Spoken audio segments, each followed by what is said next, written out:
Morning. Good morning, Dr. Blue. What we got on the books? We've got a canine neuter, some vaccines going on. Check that out. Hold on, I'll be right back.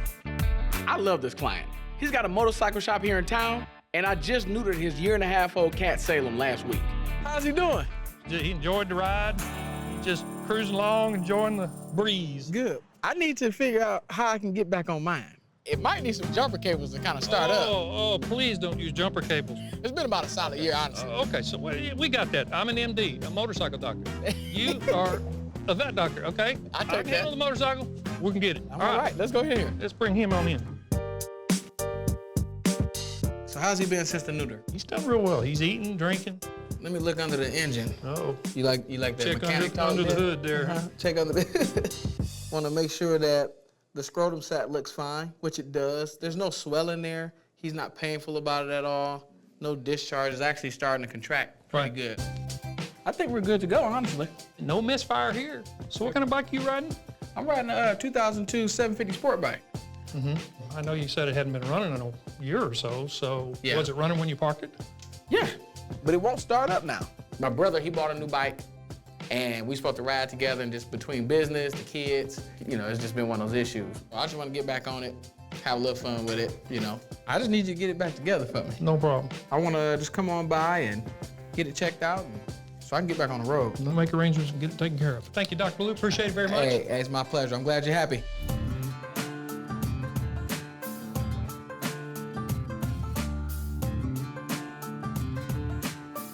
Hey! Hi, how are you? I'm good. Got some goats in, I see. This is Bella and Bekka. Okay, this is Bekka? Yes, and this Bella. is Bekka. Right. Most clinics typically treat cats and dogs, but at Cypher Animal Hospital, we treat them all. So we tend to get some unusual cases. So Becca's having some issues. Yes, when we went out to feed them today, she didn't come out of her stall. Okay. She didn't eat. She didn't even move. And it's not like her not to play or eat. And they're housed together? Yes. And is Bella, how's she doing with everything? She seems fine. She's not here for anything? She's just here because they've never been apart. Yeah. Moral support. I get that. Bekka and Bella are very close. They're herd animals by nature, but we don't have a herd. They have each other. You haven't seen any vomiting, diarrhea? No. She does feel kind of hot to the touch. I'm gonna just check her temp here. It's okay, big. And I definitely see why she's feeling abnormal. This thing is still climbing. So she's got a temperature of 106.2. Okay. That is extremely high. Usually, respiratory disease is what's gonna spike a fever that fast. Average temperature of a goat is usually between 102 and 103 degrees Fahrenheit. Anything above that, we have to be concerned with infection. And infection can lead to organ failure. Anytime that we have elevated temperatures, long periods of time, just like in people, it can cause issues with the actual blood, okay? And it also can start affecting the organs. Okay. So the faster we get the temperature down, the better for the body, the faster she'll start feeling better. Best bet is gonna be to leave her here for us to monitor overnight. And also wanna get her on some fluids. I know it's gonna be a little bit difficult to separate the two. She can sleep with me.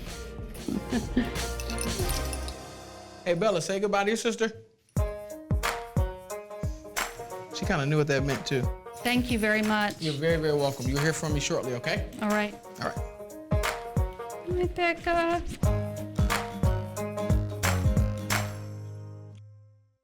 We've got Bekka prepped for fluids to bring down her dangerously high 106.2 fever. It's okay, Bekka. Bekka, you're fine. Bekka. You're doing so good. So good, girl. It looks like there's a little change in the chest cavity. But I mean, it's not enough to say this is like a pneumonia or anything. Okay. The x-rays show a probable respiratory infection, but luckily it's not that severe. I really want to get her on some antibiotics to normalize her before this gets out of control. All right, girlie. Relax.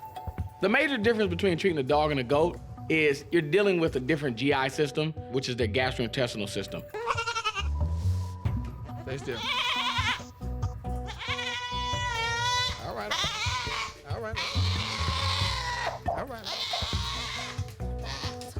When I hear Bekka yelling, it's not that she's really crying. When goats don't like to be restrained or detained, they'll make that noise. So it's not something where I'm feeling like I'm hurting her. I know I'm there to help her. So let's get her on some fluids real quick, Okay. and we'll go from there. All right. Thank you, ma'am.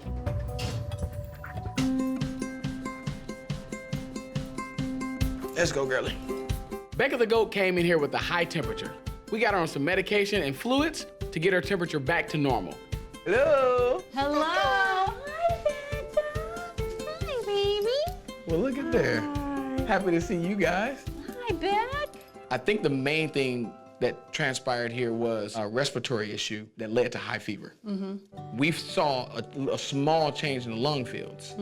Whatever she, got into her, it will pass along with the antibiotics, okay? We caught it early, which is a good thing. Bella's doing everything normal. Yeah, except she really showed signs of stress when Beck wasn't there. I understand that, but she needed to be hospitalized because high fever can really cause major issues. I don't want you to feel as if you did wrong by separating them, unless you have kids that get chickenpox. Put them together. Right. That way they both get it and deal with it at one time. Yeah, thank you. Well, you're very welcome. Not that I don't want to see you again, but I hope I don't see you again. Well, it's one of those things, I agree.